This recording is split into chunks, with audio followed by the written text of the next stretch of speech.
Many of you listening have probably either heard of or actually bought a watch strap from Strap Habit.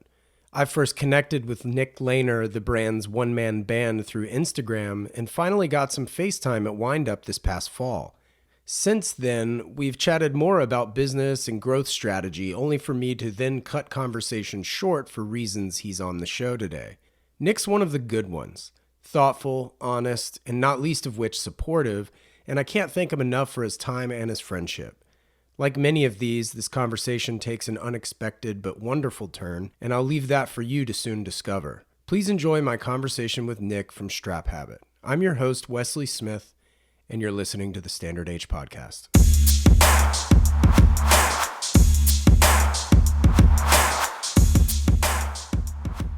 Nick, my man, how are you, buddy? Great. How are you? Good, good.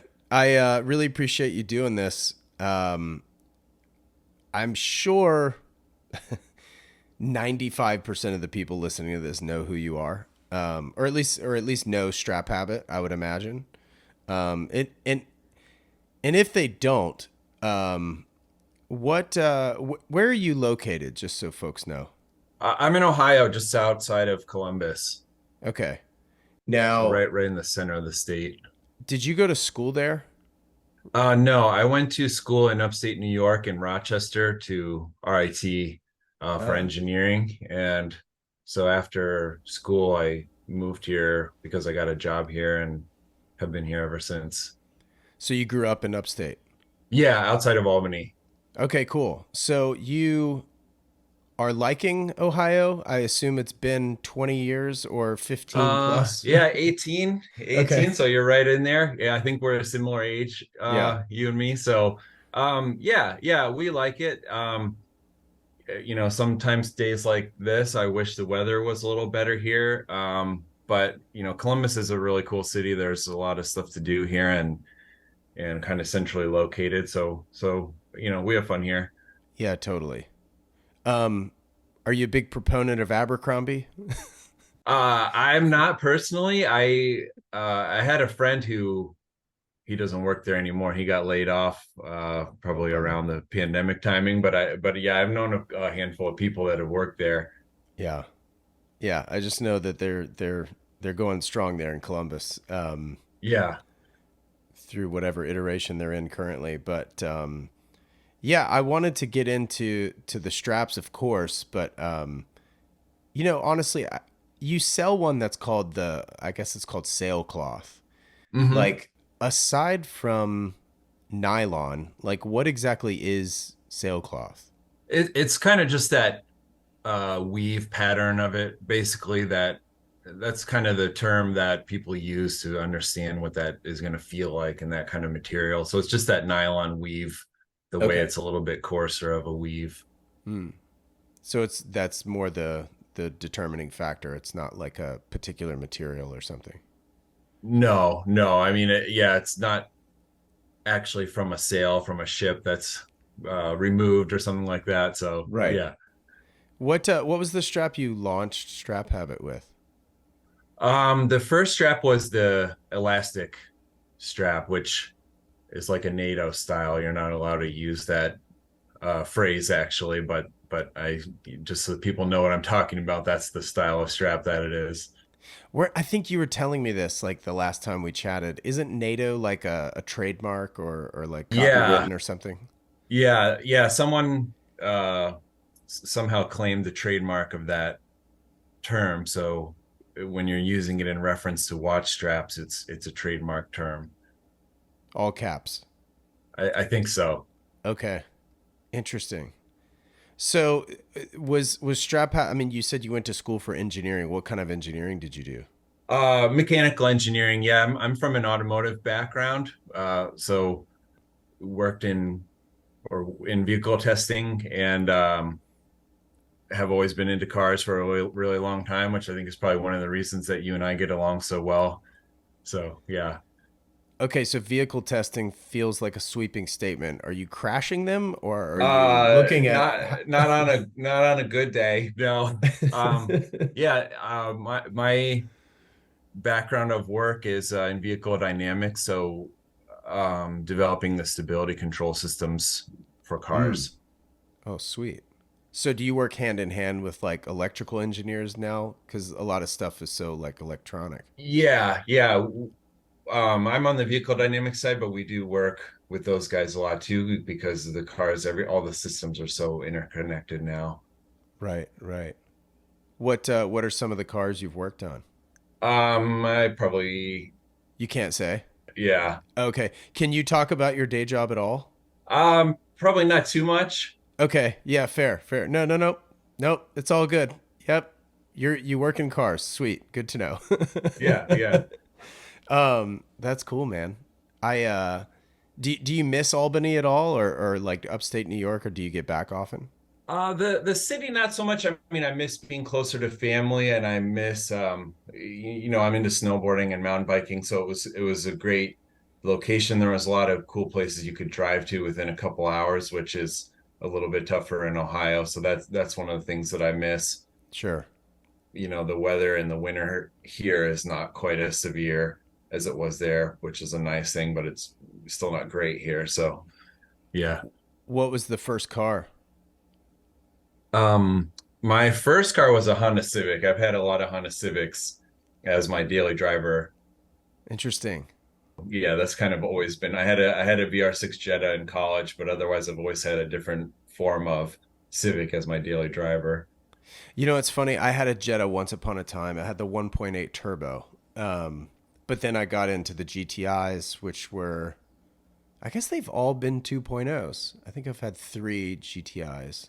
Um, how did you like the VR6? Because obviously a lot of people would kind of, poke their chest out because it was a six cylinder.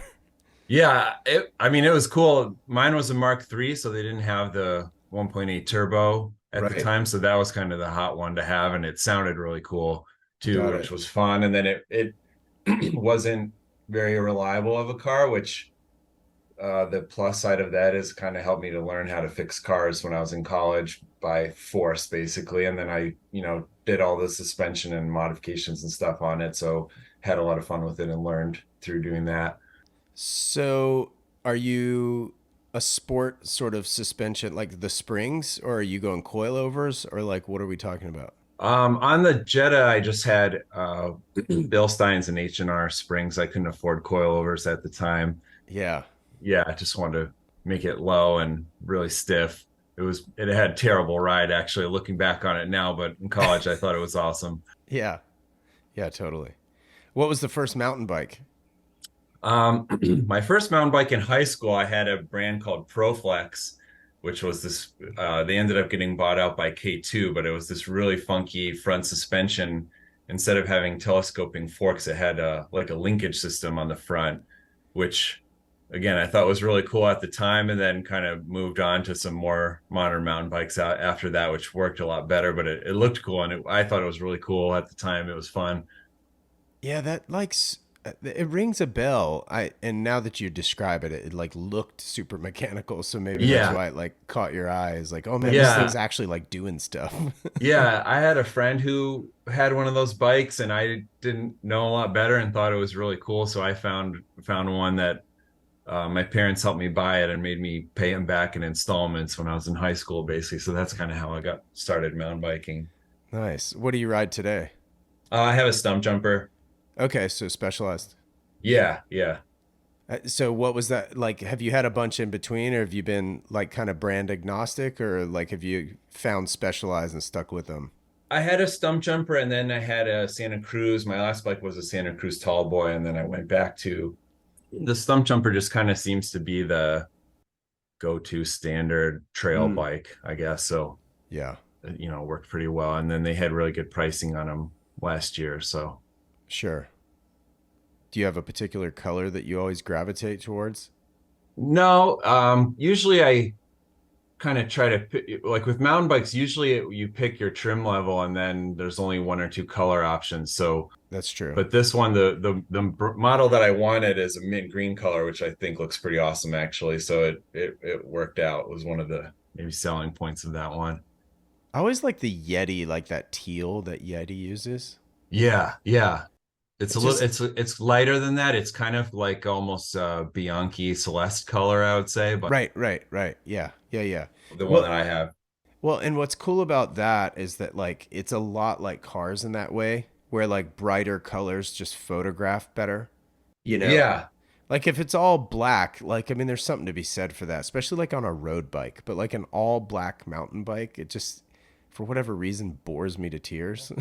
Yeah, I agree, and it's one of those things too. It's stupid, but like when I walk into the garage and see it there, it's just like even You if want to I'm ride not it? riding it that day, Yeah, it's exciting just to see like something that looks cool sitting there.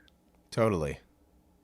I I want okay, so I absolutely want to talk about strap habit more though. Sorry, I got severely sidetracked. It's still early my time. The Yeah, I coffee's. think that's a problem. You and I have all these similar hobbies. We could get Oh yeah, sidetracked into all kinds of stuff. we can get in the weeds, and you're obviously you're also seeing me become caffeinated in real time. So I heard James Stacy say that the other day on the Grey NATO, and I was like, that's brilliant. Yeah, yeah. I'm a couple hours behind you, but I'm still probably absorbing some of it myself. Yeah, totally. So okay, tell me about like the pink sort of history behind releasing pink straps. Yeah, yeah. It was kind of one of those things that just evolved organically into something that worked out really great. As they're kind of, I guess, going way back. So in 2019, I had testicular cancer, and the following year, so I was lucky enough that it was stage one, and I didn't have to go through chemo or anything like that. I just had the surgery, and knock on wood, almost 5 years later, it's not come back. So I consider myself really lucky, and was looking for ways to kind of pay forward my good fortune or luck that I had. So a local watch dealer here, they did a Movember fundraiser where they gave away an Oris watch, and I participated in that and raised a bunch of money locally through friends and family and stuff. And I ended up winning the watch. And so the following year, I felt lucky for having that watch, and Strap Habit was developing a following, and I had, subscribers and things like that. So I gave away an Oris watch to people that donated to my Movember campaign the next year. I didn't want to give away mine because it was kind of like my good luck charm. So I gave away a different one. And the following year, I was kind of looking for, I've done Movember a couple of years. I want to do something a little bit different. And, for those of you familiar with Bro Dinky, this hilarious watch meme account on Instagram, Yeah. when I did the Movember thing, he was doing a breast cancer charity. And the next year I said, hey, are you interested in teaming up? Because it was really cool what he was doing as well. So, and I thought, how about we do some pink watch straps? And just thinking like, that color is so photogenic on Instagram, and it kind of is a way for people who bought one to kind of show their support and their interest in it. So I said to him, how many straps do you think we can sell? And he said he thought 50, and I ended up producing, I think, 100, and we sold through them like really fast. Wow. We shared them on Instagram earlier than we thought we were going to, like in the springtime, and we just didn't really do much to promote it, but a bunch of, I think, people with a lot of followers on Instagram started sharing them, and it just turned into a thing, and so they sold out multiple times throughout the year in 2022, and we sold, I think, almost $11,000 worth of them, and it just turned into this really cool thing. And after they sold out at the end of that year during breast cancer month, I mean, people were still messaging me like, hey, when can I get another one? Like, are you going to have more of these? And so this past year, 23, I want to do a different strap so that the people who bought one last year could get something different. And so the FCAM rubber straps are some of the most popular. So we did those in bright pink, and so we raised over $20,000. Again, it just turned into this thing where when they became available, people just started sharing them and posting them, and so it was really just like a win for everybody because we raised a lot of money. People got a cool product. It kind of brought people together, and we're able to help people that way. And my mom went through breast cancer recently, so it was Oh kind of wow. a important thing to me as well to do. So Wow, man, that's really special. Thanks for sharing that. I had no idea. What chair is there a specific charity that you gave to? Forgive me if you Yeah, said. so his he did a thing called Men Wear Pink, which is what I teamed up which is the money goes to the American Cancer Society. So with your fund, you can donate just to general cancer, or you can choose. So his was going to breast cancer. I see. Got it. Yeah, man, it's just one of those things where like if we or if you like you, the general you, not you, Nick, but like if like everybody has a relationship with that disease. It's just crazy. Or Yeah, you know somebody or a friend of yours or what have you. Like it's just like so nuts how like how is it possible we haven't cured this yet? You know what I mean?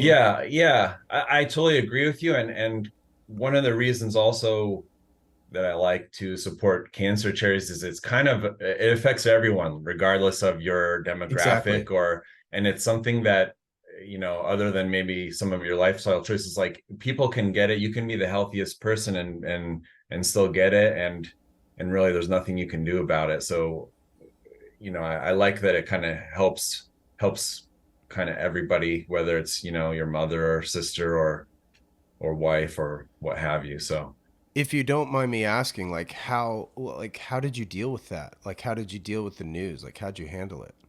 um for myself, you mean? Yeah.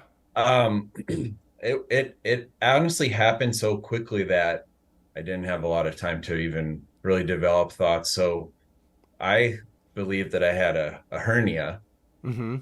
and so my son was a baby at the time, and he like kicked me in the crotch, honestly, when I was holding him, because he used to swing his feet around, and it just hurt like way more than it should have.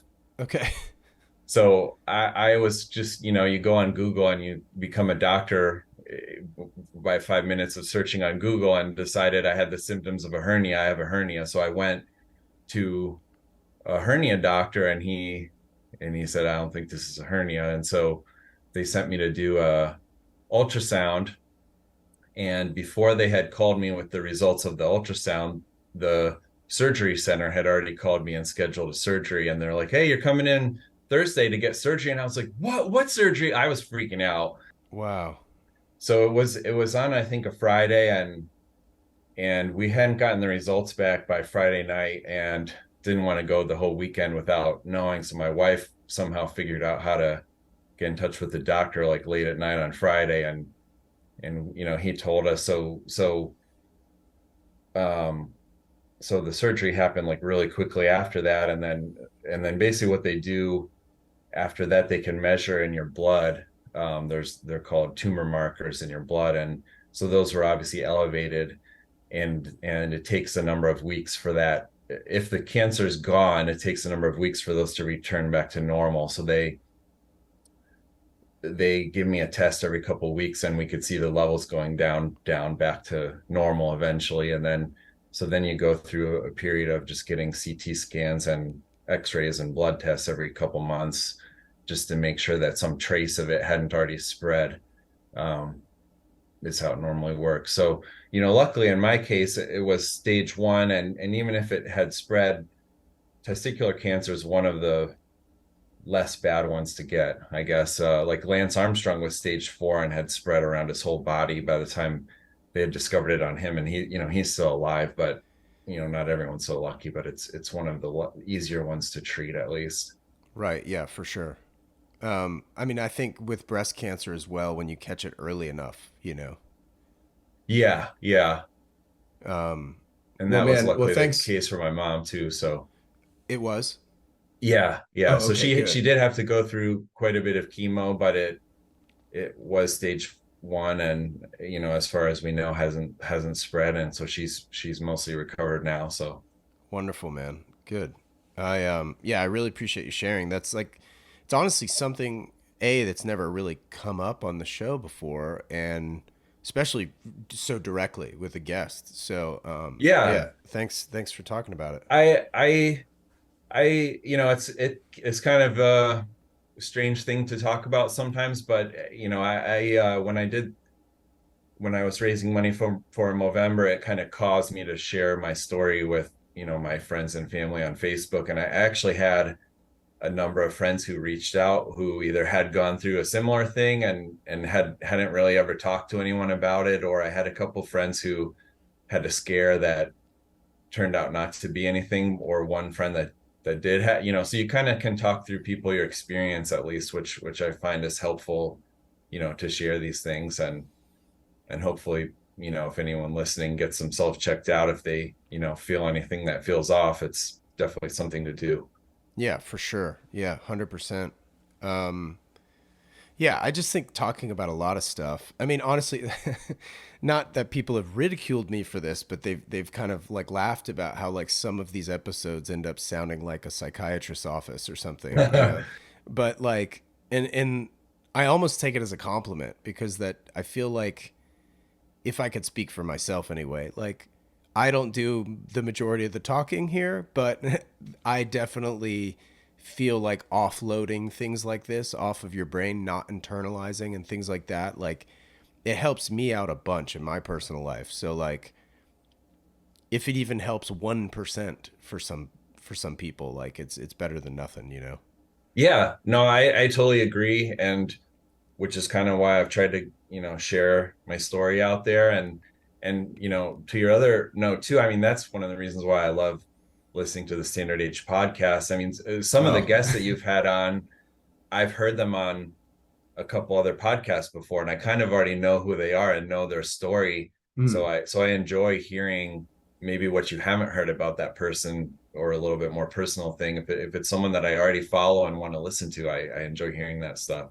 Oh, thanks. Yeah, I that's my attempt and or hope anyway, you know, like rather Hmm. than just straight regurgitation and you know, echoing everything else. It's Yeah, like yeah. I mean, I'm happy to make a sales pitch for an hour if you want me right. to, but I don't think anyone wants to hear that. Well, this is sort of the this sort of it's almost like a passive income way of getting a sale is let's Sure. talk about everything but the product. Yeah, yeah. That's cool, man. Well, speaking of product, like I know would you mind talking a little bit about your distribution channels? Absolutely, yeah. Um, yeah, yeah. I sell on my website is kind of my main baby, I guess, or the thing that I put a lot of my passion into. I have a small eBay store that does a little bit of business, and then I have an Amazon store as well, which is probably the most challenging, but um, generates a decent amount of sales as well. Sure. I know you and I have talked a little offline about some of these things, and I think I told you to hit pause because I wanted to talk about it here. Yeah. But so how exactly do you choose Amazon? Only due to the fact that like obviously the rumor mill at its work is like, oh my god, they just speaking of getting kicked in the crotch, like I mean, as far as margins and stuff go, you know, like it's one of those things where you're like, oh yeah, you could distribute tons of units, but you're making pennies on the dollars. It's a headache.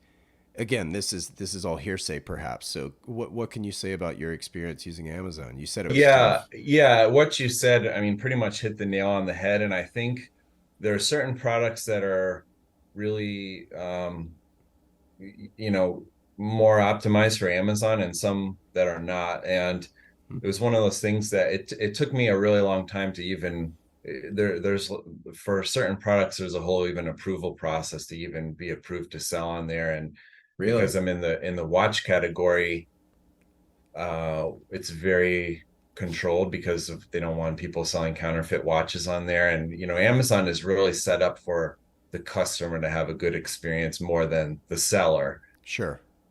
So I think at least watch straps are fairly small and lightweight to ship, and as opposed to selling electronics or something like that, they don't break as easily, and there's not as much um, it's not like a Bluetooth speaker that your grandma buys and can't figure out how to connect it to her phone or something like that. I think, the people that are buying them have an easier time using them. So I think that's how I'm able to do it, to your question about margins and things like that. Sure. Well, I guess so many people also shop on Amazon based on reviews as well. So like Hmm. if your grandmother, for your example, like can't operate the speaker, it's probably not going to have good reviews anyway and nobody's going to buy it, whereas yours is like it's kind of obvious how to use this product. Yeah, yeah. I mean, you'd be Um, surprised sometimes with some people, but for the most part, yeah, you're right.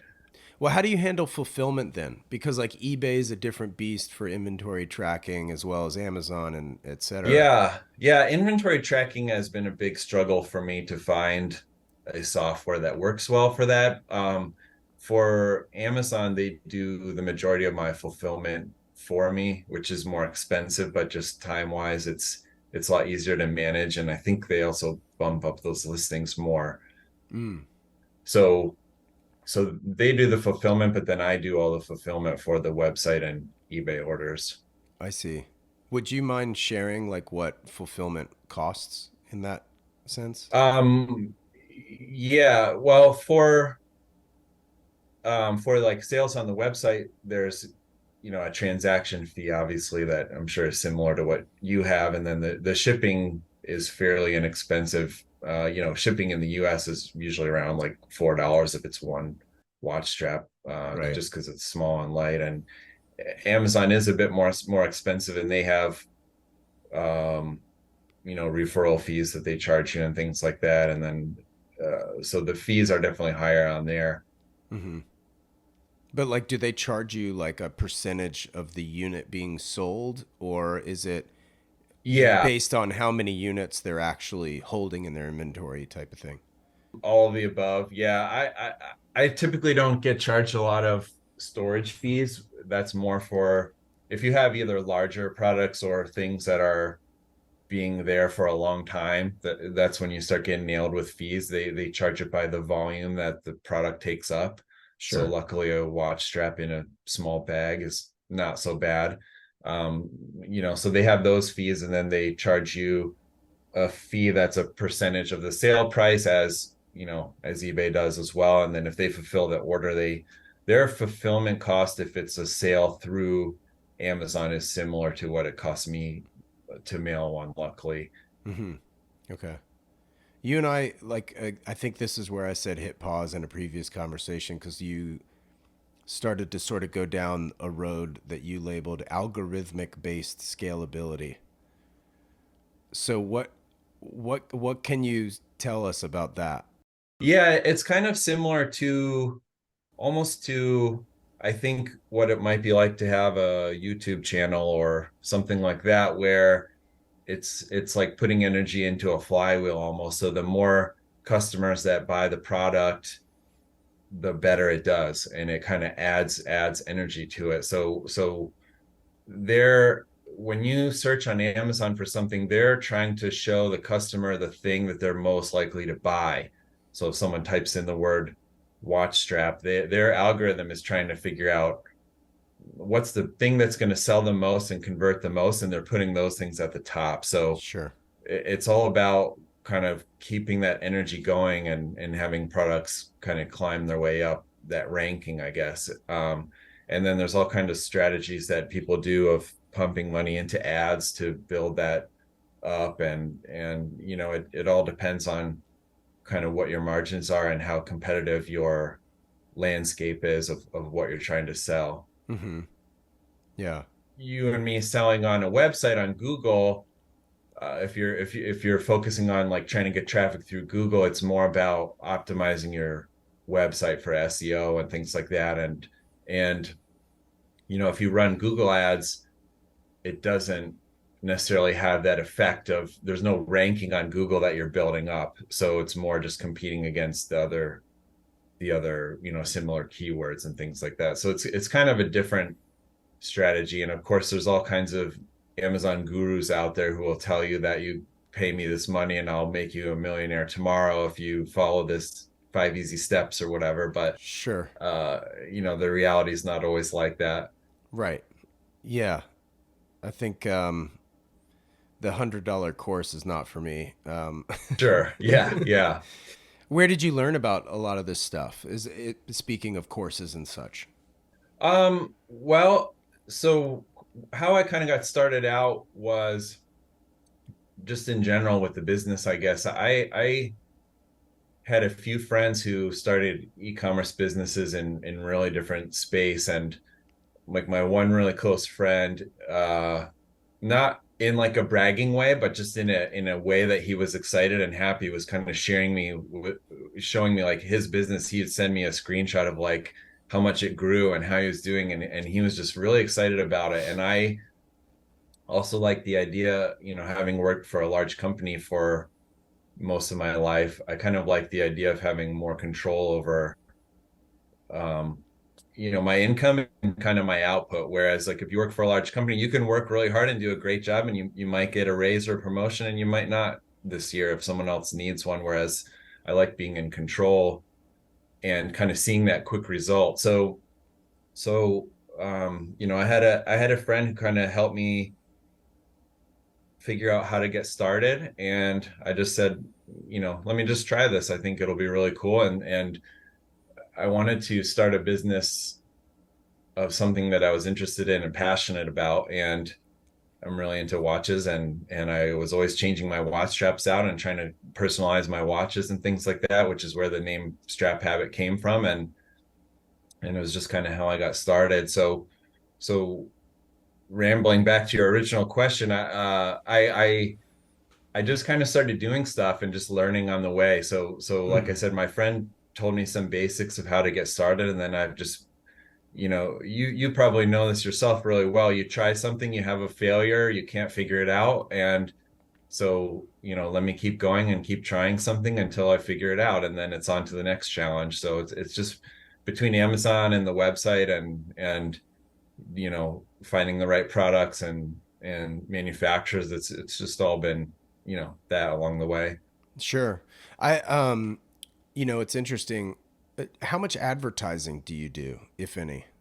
Not very much. I've been getting more into it recently, now that I have had a little bit more budget and things to work with. So, I've done a little bit on Google, and have been doing some experimenting with Amazon ads. I mean, when I first started out, when I first started out on Amazon, I got all these sales. And then you look and I spent more than that in ads. I actually lost money, and so I kind of backed away from it for a while, and I've started trying it again now, and trying a different approach to it. So just like I said, trying different things and seeing what works. Well, so my struggle on that front, which I've done the most minimal amount of advertising ever. I think I've dumped $50 into like an Instagram ad here or like 60 there. And you could choose $20 a day, $10 a day, yada yada yada. Hmm. My biggest beef, I guess, and or concern with doing that is once you place the ad to, say boost a post, for example, right? And this is something I've only been doing like very, very recently, like 2 weeks ago. Once it's done, you may be able to look up like how it performed, like the reach, but like you don't know why it didn't convert, or you know what I'm saying? Like there's no real reasons as to why people didn't visit the website, for example, or why people didn't actually purchase, even though you optimized it, quote unquote, for purchasing and not to say, subscribe to the email list, for example. So, like, what can you maybe share, and or can you share anything about, bettering your own advertising performance based on the things you're learning? Because, like, I learned nothing other than it didn't work. Yeah, I also haven't had great success with Instagram ads and haven't run them in a really long time. So I Okay, sweet. I I really ran into the same thing as you, where I felt like you'd pick up a couple followers, but or some likes on the post or something. But especially for watch fans, it's such a niche group. Mm-hmm. Like I feel like for standard H, everybody that I know wears a t-shirt and owns hats and hoodies and stuff. So for you, it's kind of, I think, finding like the demographic. Whereas, Totally. I don't know a lot of people who collect watches and who are really into um, swapping out their watch straps very frequently. So it's kind of I think it's more. I've had more luck through Google pinpointing people who are searching for those things rather than trying to look for like a demographic of people, for myself at least. But Yeah, that makes sense. Yeah. what what I've what I've found kind of works well, and what I think you'd agree with, and someone I was talking to someone who owns a t-shirt company in town here, and he was saying just do cool stuff with cool people and the word gets out there. And that's really what I've found works well. If you just team up with other people who you like what they're doing, like kind of like the thing with the pink watch straps. Yeah. I didn't do advertising for that, but I just did something that I thought people were going to like and that I thought was a good cause and people thought was cool. And I got a lot of exposure out of doing that. And I think even kind of like you're doing with the podcast as well, like you have people on here that you think are doing cool stuff and that they align well with your brand. And I think it probably pays off for you, I imagine, kind of commingling with those people's fans and followers and things like that, who then can appreciate what you're doing is what I've tried to do. Yeah, totally. Going on podcasts or teaming up with people on YouTube who I think have really good quality, or I've worked with a couple of different watch brands now that I've supplied straps to because they asked me and they liked what I was doing and I thought it was cool what they were doing, and that stuff is fun also. Yeah. Yeah, totally. I mean, that's one of the most main motivations of doing this show is community building for sure, but also like you're sharing information that may help me, but as somebody who's not a gatekeeper, like I want to share it with others. And like this is the first business I've ever started. So Hmm. I don't know everything. One might argue I know very little. So as a result, if I can learn myself and share this information, and oh, by the way, for free, like Yeah, stoked. You know what I mean? I totally agree, and that's why I always enjoy bouncing ideas off you. I I appreciate that attitude, and I mean, first of all, we're not competitors of each other. No. We're selling different products, but even other people in the watch space, like if you're targeting people who are really into these hobbies, whether it's nice clothing or watches or whatever, like people own a bunch of different brands. So Mm-hmm. just because somebody buys a watch strap from another company doesn't mean they can't also buy one from me. I've really tried to focus on, instead of worrying about what other people are doing or competing, just try to have my own product be unique to myself and offer something that I think my brand can offer to people that other people haven't. And then you don't necessarily have to worry about what other people are doing as much, as long as you get a handful of people that identify with what you're doing and like what you're doing. 100%. Yeah. I mean, not everybody's making a pink rubber strap, So like Yeah, yeah. why not offer that and oh, by the way, do some good on the donation front as well. That's great, man. You're a 993 owner. Yeah.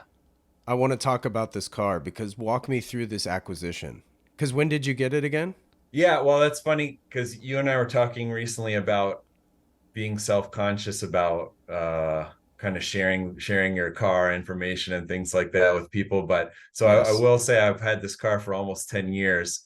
So I got it when You kind could. of, yeah, when I could, and when a normal person could afford a 993, I guess. So yeah, I got it in 2014.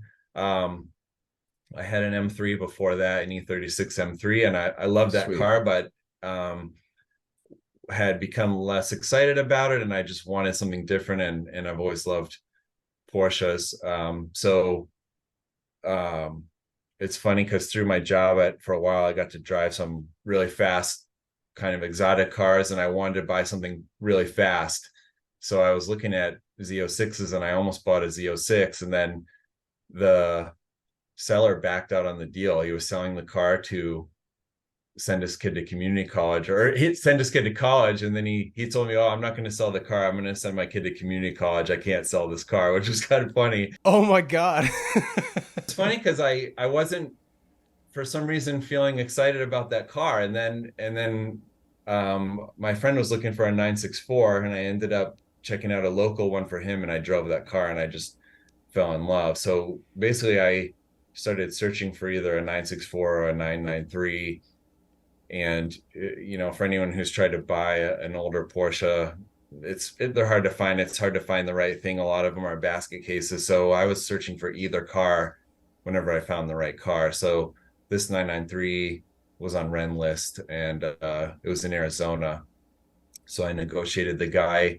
It was right when these air-cooled cars were really starting to get hot, before the prices had gone crazy. Just Sure. by my luck, not by any like great ability I had to sense what was going to happen in the future. But the guy, he said, oh, I have a bunch of people interested in it. I'm getting an inspection done. I'll send you the results. And I said, okay, well, who's going to get the car when the PPI comes back? And he goes, oh, I don't know, like, whoever wants it can have it. And I said, well, can I just give you a deposit now and I'll get the car if the PPI is good? And he goes, oh, yeah, okay, sure. So I sent him $500, and the inspection came back clean. So I flew out with a check and checked out the car and stuff. And when I got there, it wasn't quite as good as he had said it was. Like, they told me the engine was bone dry. It had an oil leak and a couple things, like it had a little bit of paint work on it that he didn't disclose to me. But the price was really good at the time, even that I couldn't pass on the car, and I had a check in my hand that I knew he had a list of people waiting behind me, so I took it anyway. And so it was November when I bought it, so it was pretty much winter time. So that first winter that I had it, I went through and did all the maintenance and things that needed to be done on it in my garage, and kind of had just loved driving it ever since then. Oh my God, dude, that's great. Well, a couple of things. So with the $500, like, was that just an amount you were okay with losing? Like, what if this guy just like was like, all right, cool, peace? Um, Yeah, I suppose I didn't really think about it at the time. The guy had a history on Ren list, and Sure, it sure. seemed like Yeah, he yeah. was legit. And I had been looking for months at this point, and the car was quite a bit less expensive than any of the other ones that I had looked at. So Yeah. I guess I was willing to take a little bit of gamble. Yeah, yeah, yeah. Cool. Okay, so here's some more. My brain's going a mile a minute now. I'm caffeinated. I'm caffeinated. So when you're debating between a 964 and a 993, some argue that the 964 is the best Porsche ever made. Some people say the 993 is great because it's like the latest air cooled car you can get, and so you get some maybe more modern things going on with that. Um, what is the driving experience like between those two? I've never driven either body, actually. Okay, well, you have to come to Ohio in the summer. I'll let you drive mine. Yeah, I was like, I'm not coming today. No, you're not driving it today either, so no one is. All Um, good. yeah, I guess to answer your question, if you were to drive a 964 and a 993 back to back, they're Sure. quite different, Hmm. which I can elaborate on. But if you were to compare those two cars to all the cars out there, they're very similar to drive. I If see. you were, Right. you know what I mean, if you were to drive a new GT3 and one of those, like, they're very close. Or if you were to drive a Honda Civic or whatever, a normal car, it's a very unique experience. Um the like I said, I would have taken either car just because of that reason, and I kind of love driving both of them. The things that I like about the 993, one is that it has a 6 speed, so the gearing's a little shorter, although my car being US, it still has kind of tall gearing, but it's a little tighter between the gears. The engine's got a little bit more power, and it doesn't have the rear suspension is a little bit more advanced, which is maybe what some people like about the 964s. And then the other thing is they have the old school fenders. So like when you sit in a 964, you see the headlights and the fenders more vertical, whereas they slope down more in the 993. So I'd say there's kind of pros and cons of the two cars, I guess, but being that it's fairly hard to find a clean car that might be the color that you want and the specs that you want, the cars drive so similarly that, either one was at least okay for me. What was the spec you were hunting? Or were you just like, I just need a clean car kind of thing? I wanted a two-wheel drive manual coupe, Hmm. so that narrows it down quite a bit. I didn't, I'm only driving it in generally in nice weather, and the car doesn't have a ton of power, so I didn't need the extra weight and complication of the all-wheel drive. And of course, it had to be a manual, and I'm not really a convertible guy, so I wanted it to be a coupe. Totally.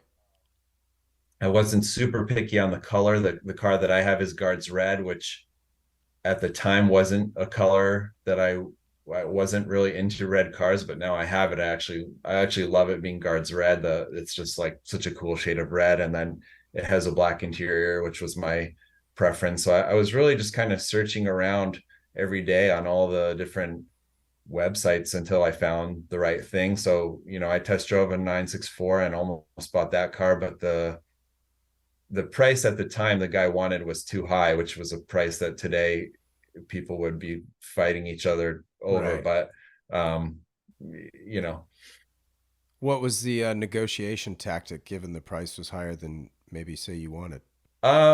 that car, I just told him a price that I thought it should be, and then he was trying to argue with me over $500, and I just didn't want to deal with it. The car had a replacement engine; it wasn't all original, and I didn't want to pay extra for that. So whereas the 993, I didn't negotiate it at all, just because it was. I'll just say it. It was. I paid $32,000 for it, and Amazing. most of them were getting closer to 40 at that point. So I knew that the price was really good, so I didn't try to negotiate with the guy at all. I just wanted to have the car. So How many miles were on it when you got it? it was 91,000. Okay. I think it has about 115 now, maybe. That's great. Oh, wow. So okay. I drove it. I mean, the first couple of years that I had it, I drove it a lot. I drove it to my parents' house in New York and drove it a lot. I have a son now, and between having a kid and working from home more often, I haven't put a lot of miles on any of our cars nearly as much, but Sure. he's finally now at the age where he can ride in the back in a booster seat. So I'm hoping I can start driving it with him. Yeah, that's gonna be fun, man. Cause like, is he already into cars at all? Like, Oh the yeah. Matchbox car? Okay, cool. Yeah, he loves cars. He goes to Cars and Coffee with me, Oh and man. watches some of the videos and stuff, and helps me wash it a little bit in the summer. So yeah, he's Oh really into man. it. That's the best. Are you into the new stuff at all? Like Porsches? Yeah, I mean, I would love a new GT3 if it was, something that was feasible for me to buy. Sure.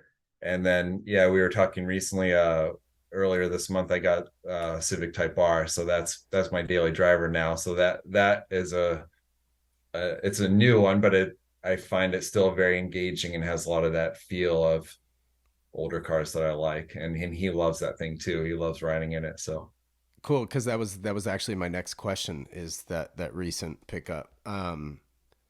So what would you say? I mean, granted, like people may even laugh at this question, but like, what are sort of the performance differences between the 993 and a brand new Civic Type R? um Like, is like what is the like how is the engagement different and things like that? um yeah, the Type R is quite faster and quite a bit easier to drive. The shifter is actually better in the Type R, I would say, but it's a lot lighter. The shifter in the 993, I mean, I have a short shift on it, but it's a bit heavier and The more clutch, mechanical. I feel the clutch is a lot heavier. The brakes are heavier in it for sure. Um, the 993 has RS motor mounts on it, so it transmits more engine vibration, and it has coilovers on it. So the ride, although the Type R is pretty stiff and does transmit a lot of engine vibration, the 993 is like another level for right, that, I right. would say. And then the exhaust on mine is louder on the. I feel like having a little bit of a loud exhaust on a old Porsche is not as obnoxious on a 42-year-old guy with a Civic with a wing on the back, so I probably won't change that on the Type R. That's funny. Well, I was also going to ask you like if you had a Grail car, but I guess is the GT3 the Grail? Yeah, my Grail car, I mean, something crazy exotic I would love to have. Obviously, my kind of like not quite realistic Grail car is a 997 GT3 RS. Sure. It's a car that I couldn't afford to buy, but I think I could at least like maintain it. Whereas if you got like a Ferrari F50 or a Carrera GT or something, I couldn't even do the maintenance on that car. So, Yeah, sure. But those the money no object, you'd go F50 or CGT. yeah, probably something like that. But the Sick. 997 RS is has been kind of my dream car for quite a while, and they're going up in price faster than my income is going up by Right. quite a bit. So, Yeah.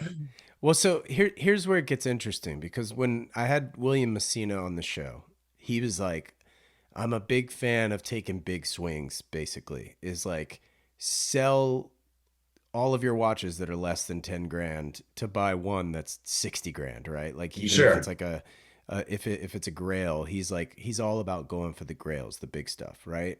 Yeah. With Um, watches, I totally agree. And I've done that a number of times. Like, have you? before I started the business, um, I would every couple of years probably sell 5 or 6 watches. And like probably the first like big one I did that, it was my Hoyer Octavia Viceroy. I sold a bunch of watches that I had to buy that one, and have kind of gone through and done a similar thing. I like having a smaller collection of nicer things, as you've said. The problem now being it's this weird overlap between having a business and having a hobby, Right. where I kind of tell myself like, oh, I need to keep these to use for photos for straps. Oh, this watch Right. has this cool like bit of blue on it. This will look great. And Yeah. so it's a weird almost like corruption of my hobby, I would say. But I do enjoy that strategy, like you said.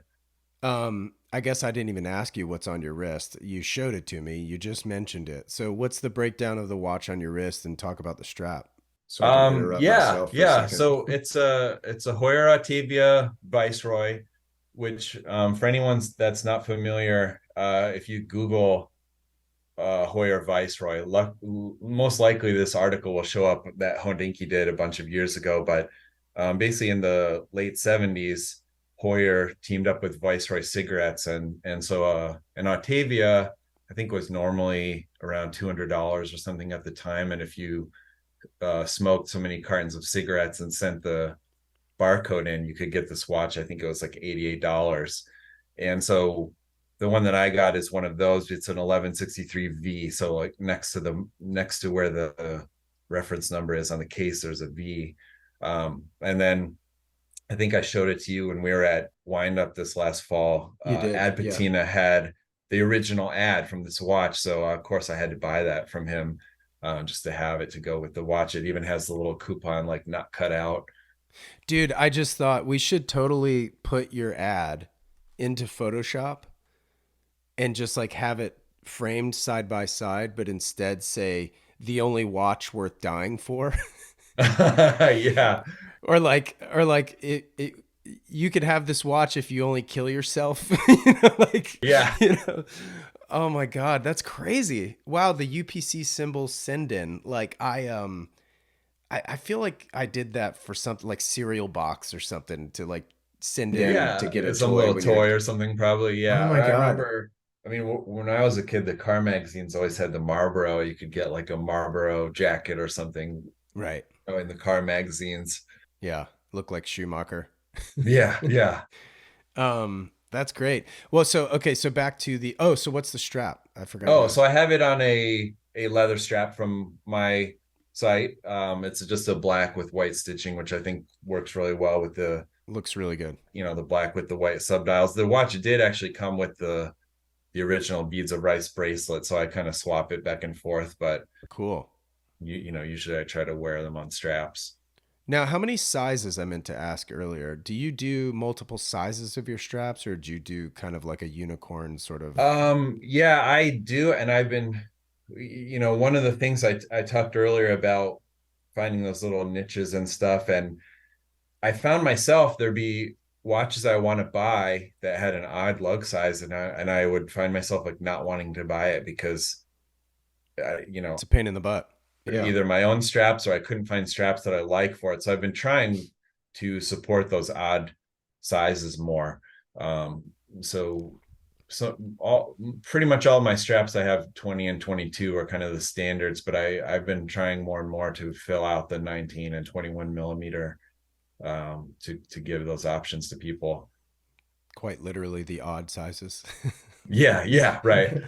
um, yeah, that's interesting. That's cool that you can do that too. Because like for me, it's like the sizing thing is it's the number one question I get. How do these fit? Yeah. For shirts and such. But I wanted to jump back though to the kind of the Grail discussion and the acquisition of Grails. Would one might argue you could sell the 993 and the Type R and get a modern day GT3 Um, given the values of these cars now? it'd be close. You probably could. Would you? There's maybe two, a couple. It's a really deep question. One is living in Ohio, unless you were going to put snow tires on the GT3, you kind of have to have two cars. So Yeah. I had a base model Civic hatchback, just a sport. So I debated the, the extra cost of the Type R. Should I put that towards a nicer Porsche or a nicer daily driver?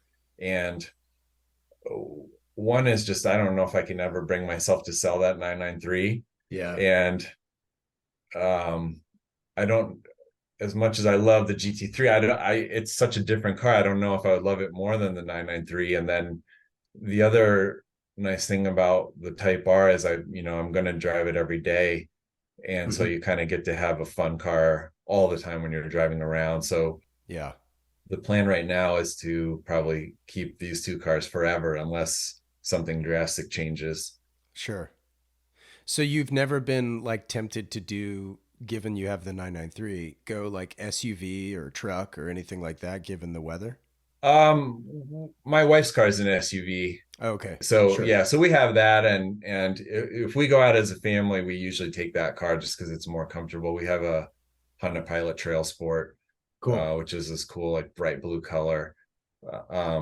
So that's more comfortable for us all to sit in and cruise around. And so usually, if my son and I go out, we take the Type R a lot, and if we go out as a family, we usually take the SUV. Or if the weather's really bad and my wife doesn't need it, I could drive that car too. But we don't Yeah. get a ton of snow here, so Right. Right. Cool, man. Well, listen, I really appreciate you taking the time. This has been super fun. Like you said, we could go on for hours as I mostly could with 99% of the guests here. Like it's super fun for me. yeah, no, I it's been fun because we've been chatting on DMs and emails forever, but I don't think we've really ever gotten into the weeds or a deep conversation. So it was really fun. Well, and forgive me for not having done it sooner, only because I was selfish and wanted to save it for the podcast. Yeah, Because yeah, like I knew I wanted to have you on, right? So it was kind of one of those things where it was like, look, let's just catch up, and then it's kind of killing two birds on one hand, and then other people get to enjoy it a little bit as well. But listen, I really appreciate you also like bouncing those ideas off of me throughout, because I like to do the same for you, and there's yeah, certainly some more marketing talk that I want to chat with you about just based on your experience, and vice versa. Maybe we could, learn a little something that maybe is too in the weeds for this show, because I think we'll need to like share a screen or something to have that yeah, conversation. yeah, yeah. I'd love to. But yeah, man, I really appreciate it. Is there anything else you wanted to chat about or promote? No, no, I think we covered a lot of topics. Yeah, I mean, straphabit.com, one word, no spaces, if anyone's interested. And Sweet. if you, I love it when people share their photos on Instagram and tag me, and I get to see, my products in action on their watches, or like when we're at wind up, that dude showed up when I was talking to you at the table and was talking to me. It's just fun to see people actually enjoying these things and interacting. So yeah, man, it's the greatest feeling, honestly, like having somebody come up to me and say, look, man, I love this shirt. And I'm like, wait, who are you? Because like I pack every order, you know what I mean? Yeah, So, yeah. And then they'll tell me their name and I'm like, oh my God, dude, yeah, I remember writing that thank you note, or like whatever. Yeah, yeah. I got my hoodie on right now. I love this thing. Oh man, it looks great. No, I really appreciate it. Well, listen, man, thanks again, and yeah, hope to see you soon. Yeah, great. You too. Thanks a lot. This wraps up this episode of the Standard Age Podcast. If you like what you heard, I'd love it if you'd share it with a friend or two. And if you have a moment, please rate and review the show, as it helps others discover these episodes. It absolutely helps far more than you realize. Shout out to Jensen Reed and Super Beautiful for the theme track. Thank you so much for listening, and I'll catch you in the next one. Take care.